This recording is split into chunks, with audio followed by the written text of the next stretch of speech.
अस्सलाम वालेकुम, कैसे हैं आप लोग? ठीक ठाक। आज हम अपनी सेकेंड ईयर कॉमर्स की जो सब्जेक्ट है अकाउंटिंग, उसके टॉपिक जो चल रहा था रिटेन अर्निंग या disposal of net income loss, उसको आगे प्रोसीड करेंगे। हमने लास्ट क्लास तक बेसिक कॉन्सेप्ट के हिसाब से जो बुनियादी चीज़ें थी वो डिस्कस कर ली। अब हम ज़रा पास पेपर के साथ फिर एग्जाम्पल्स कुछ कोट करते हैं और उसके साथ साथ चीज़ें डिस्कस करते हैं। तो अब हम ज़रा पास पेपर निकाल लें हम लोग। मेरे पास इस वक्त 2018 लेटेस्ट है और 2018 के अंदर क्वेश्चन नंबर 1 आ रहा है। ठीक है, अब ज़रा ये निकालो। अच्छा,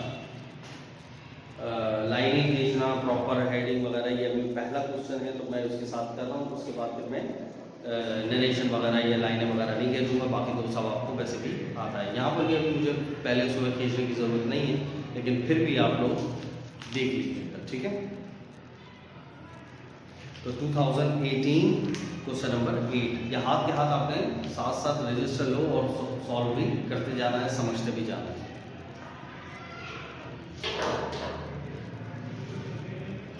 अच्छा जी, कहाँ सही?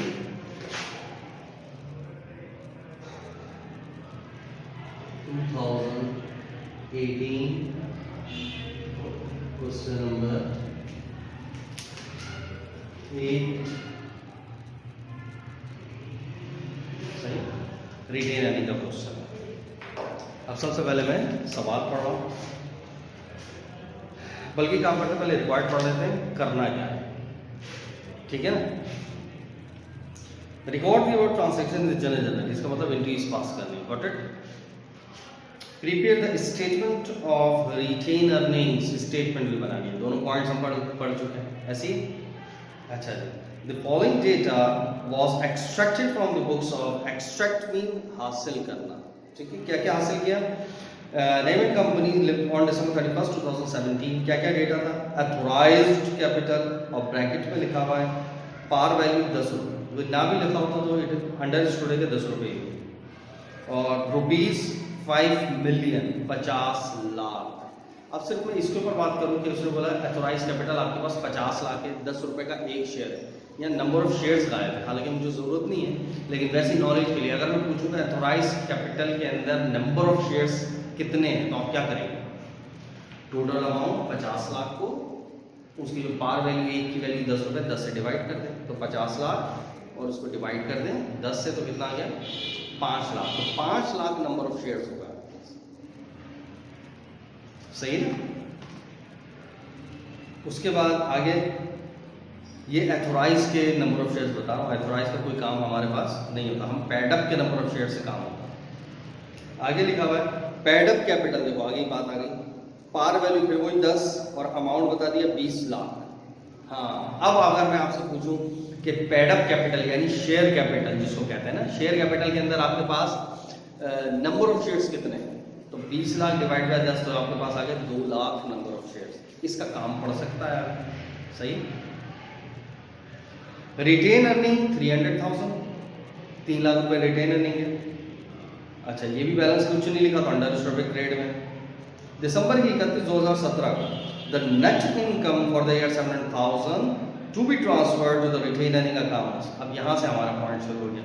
7 लाख रुपए की इनकम हुई है और जो को ट्रांसफर हुई थी, ये पहली एंट्री तो यहीं पकड़ी गई।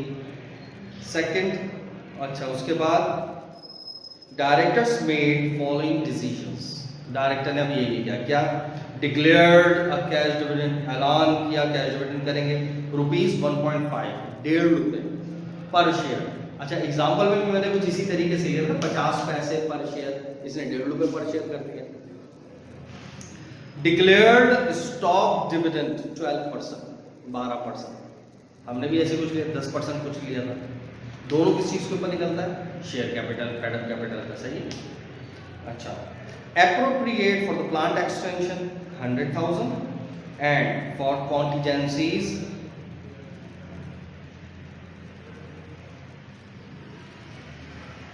50,000, 50,000। बस खत्म, यही टोटल कुल मिला के सवाल। सही है?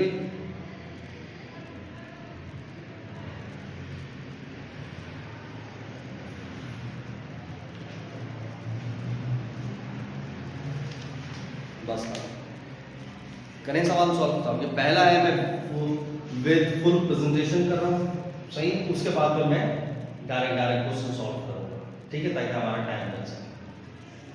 तो सबसे पहले एंट्रीज पास करनी है, तो एंट्री पास करने के लिए मुझे क्या बनाना पड़ेगा? जर्नल एंट्रीज, सही। उसके बाद फिर स्टेटमेंट भी बनानी है। तो यहाँ पर मैं सबसे पहले ये यहाँ से एंट्रीज बनाना है।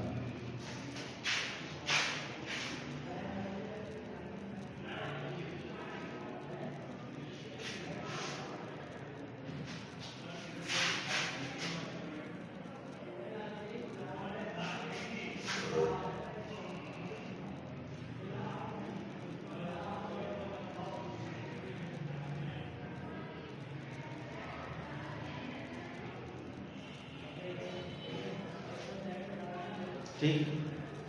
अच्छा, सबसे पहले तो ये किस चीज़ का? डेट, ये अकाउंट, टाइटल्स एंड एक्सप्लेनेशन, ये रेफरेंस, डेबिट, क्रेडिट, सही। अच्छा भाई, कंपनी क्या है? नेम एंड कंपनी, ऊपर टाइटल आ जाएगा।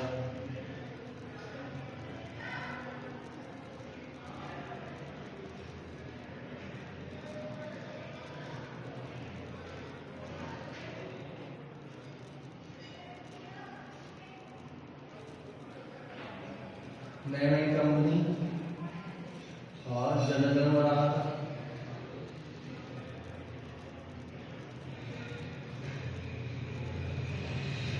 General journal. अच्छा, वैसे एक बात है, जनरल जब भी बनेगा ना, एंट्रीज हो या लेजर हो, सही, जनरल जर्नल हो या जर्नल लेजर हो, दोनों के अंदर ऊपर कोई कंपनी का नाम, ऑनर का नाम नहीं आता उसूलन, सही, क्योंकि आपके इंटरनली मामला हो, सही।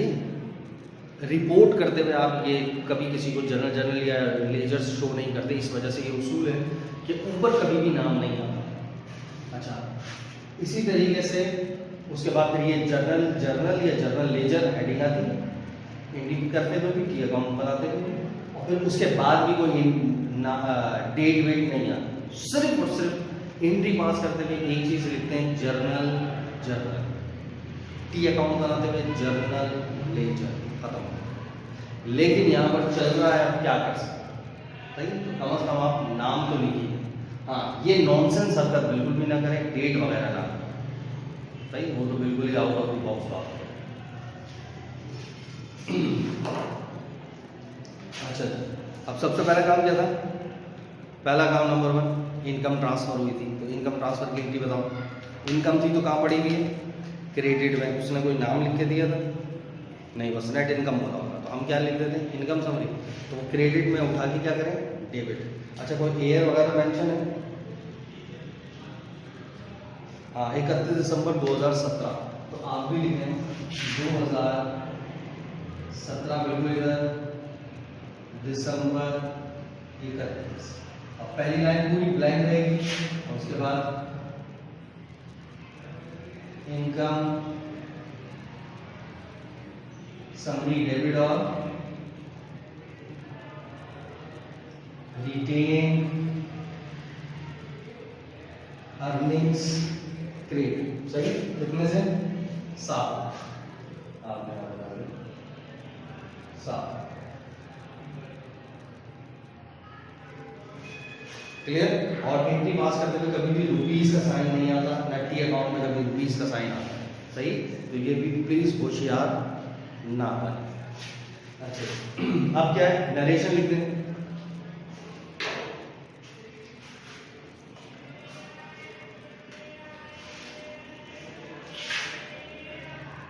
अब क्या लिखूंगा नरेशन में?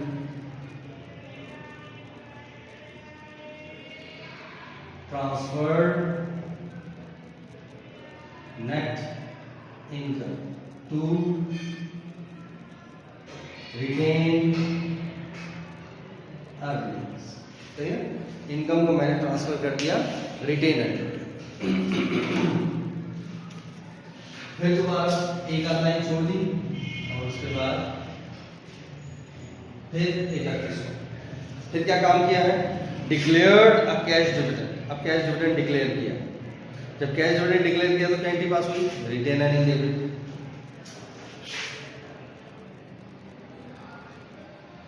रिटेन अर्निंग्स डेबिट और कैश डिविडेंड्स पे। अब कितने रुपए, 1.5 रुपए पर शेयर। तो क्या करेंगे अब, 1.5 रुपए पर शेयर है तो क्या करें, अब आपको देखने पड़ेंगे नंबर ऑफ शेयर। किस में देखेंगे, पैडअप में। पैडअप के अंदर उसने क्या बोला था, 20 लाख अमाउंट है, 10 रुपए का एक है, तो 20 लाख को 10 से डिवाइड कर दो तो 2 लाख नंबर ऑफ शेयर था। सही है, आपने क्या करा, 20 लाख को डिवाइड करा दिया 10 पे, तो आपके पास क्या आ गया, 2 लाख नंबर ऑफ शेयर था। तो अब 2 लाख नंबर ऑफ शेयर्स हैं, इसके ऊपर 1.5 रुपए यानी 1.5 से मल्टीप्लाई करा दो तो कितना आ गया, 3 लाख। सही, ये आ गया आपके पास कैश डिविडेंड। ठीक है, तो ये 3 लाख रुपए आपने क्या किया।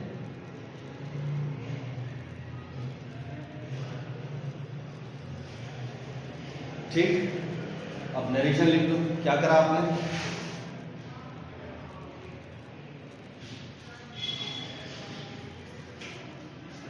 कैश डिविडेंड को डिक्लेयर किया, डिक्लेयर्ड कैश डिविडेंड्स। सही है, फिर एक आध लाइन छोड़ी, फिर 31 को अब क्या करा, डिक्लेयर्ड स्टॉक डिविडेंड 12% एंट्री, फिर वही retained and debit stock dividend credit. Retained earning debit और स्टॉक डिविडेंड्स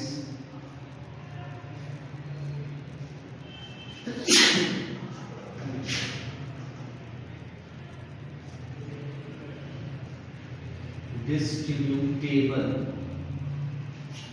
कितना, 12%। 12% वही पैडअप पे निकलेगा। पैडअप कितना,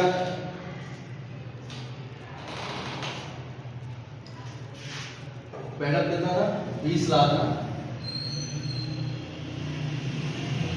20 लाख का 12% कितना आ गया, 240।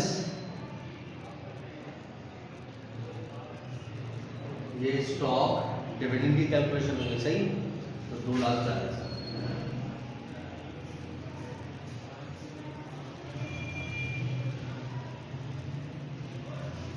ठीक,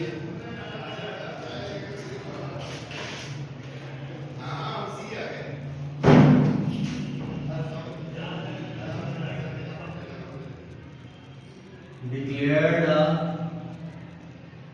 स्टॉक डिविडेंड्स। ठीक है, ये भी हो गया।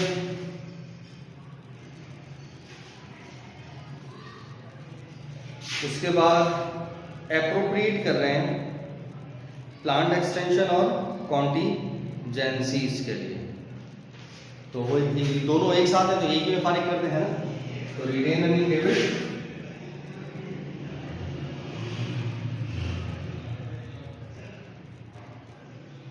सही, रिटेन अर्निंग्स डेबिट और 2 रिजर्व, रिजर्व फॉर कॉन्टीजेंसीज और साथ ही साथ रिजर्व फॉर contingencies और plant extension.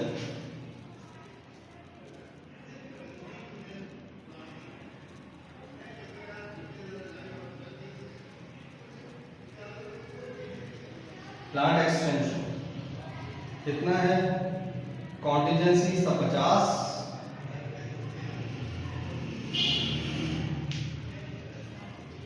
और प्लांट एक्सटेंशन है 1 लाख। तो ये टोटल हो गया 1.5 लाख। सही है? ये क्या चीज हो गई?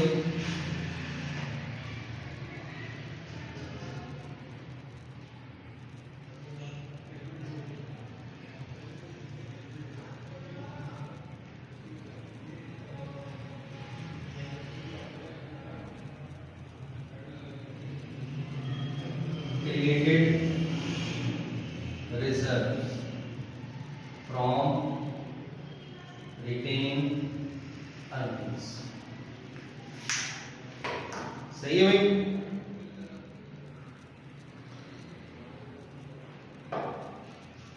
यहां तक ओके? तो ये इंट्रीज थी, इंट्रीज ऊपर कोई इशू था? विद फुल प्रेजेंटेशन बताई। ये मैंने अलग से कैलकुलेशन की, अब चाहो तो उस पर भी कर सकते हो, अपने पेपर पे भी, नहीं चाहो तो कोई इशू नहीं है। कैलकुलेटर पे किया, फारिग कर दिया, मैंने आपको समझाने के लिए किया था, ठीक है ना? प्रेजेंटेशन एज इट इज होनी चाहिए, यानी लगे कि हाँ वाकई में पेपर किया हो, भले गलत किया हो लेकिन ऐसा किया ही बस मजा आ गया। मजे में ना मौत को मत भूल जाना। अच्छा जी, आ जाओ इधर। फिर क्या है? Statement of retained earning. Statement of retained earning के अंदर क्या करेंगे? अब वो पूरा फॉर्मेट वगैरह बना चाहिए, बनाए। चलो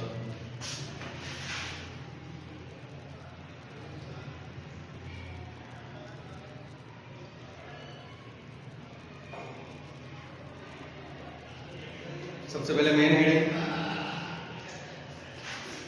यहीं पर बना लेते हैं, जहां तक स्टार्ट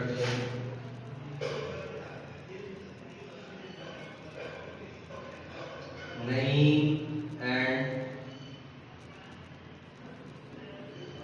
कंपनी क्या बना रहे हैं हम? स्टेटमेंट ऑफ रिटेन अर्निंग्स कब बनाते हैं? For the year ended December 31st, 2007। सही है? मेन हेडिंग आ गई। अब आगे प्रोसीड करते हैं। सबसे पहले क्या लेना है?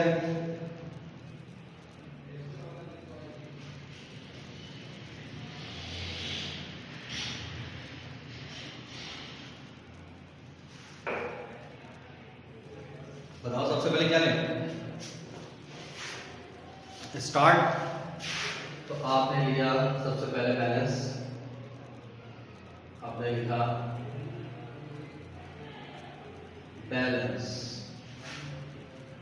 कब? Jan 1st, 2007 opening balance.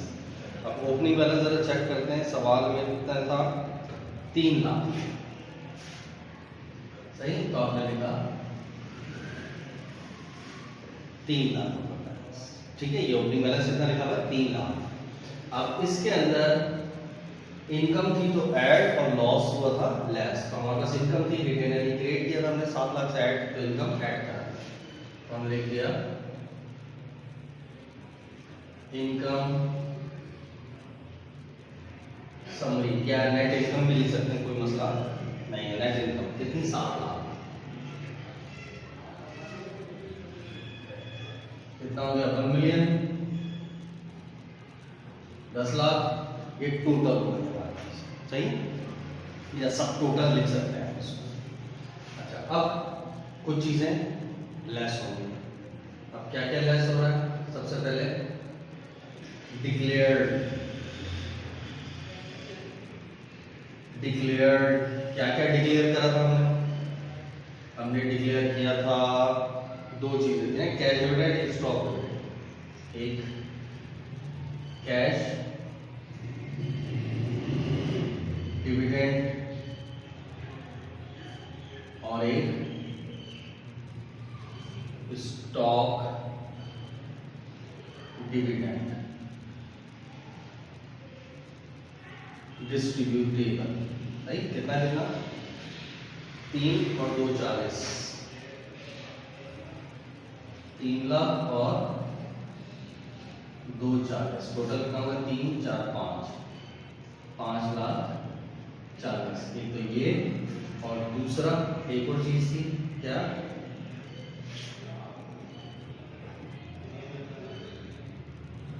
Appropriated for, किन किन चीजों के लिए एप्रोप्रिएट किया था, एक था plant extension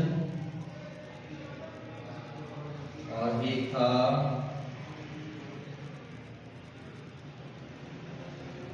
contingencies. Plant extension जो था 1 लाख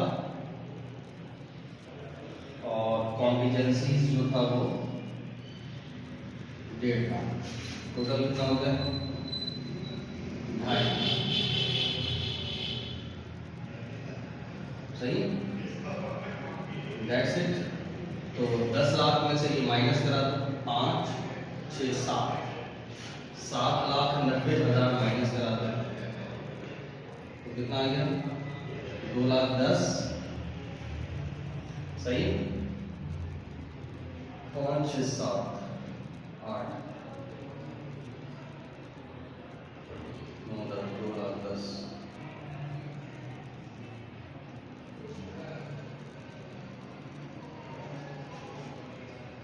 ये 1 लाख नहीं है, ये बल्कि सिर्फ 50,000। ये कितना आया, 1.5 लाख। सही है, ये 50,000 था, कॉन्टिजेंसी सिर्फ 50,000 था 1 लाख में, तो 1.5 आ गया, तो इधर 5 6 6,90,000, 3 10 10। ठीक है, ये भी क्या लगाएगा, बैलेंस। लेकिन बैलेंस कब का है, ये दिसंबर 31, 2017, यानी ये बैलेंस एट स्टार्ट और ये बैलेंस एट एंड। ठीक है,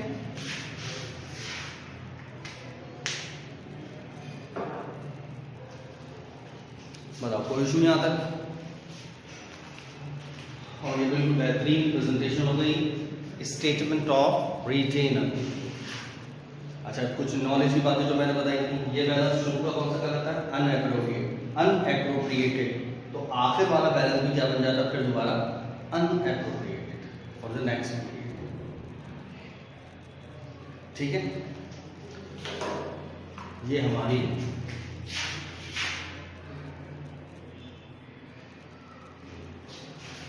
स्टेटमेंट ऑफ रिटेनर कंप्लीट हो। ठीक है, अब आपने इसको पूरा कंप्लीट करना है और फिर इसको पॉज करके एक चीज कॉपी करनी है। ठीक है, तो गौर से देख लो इसको।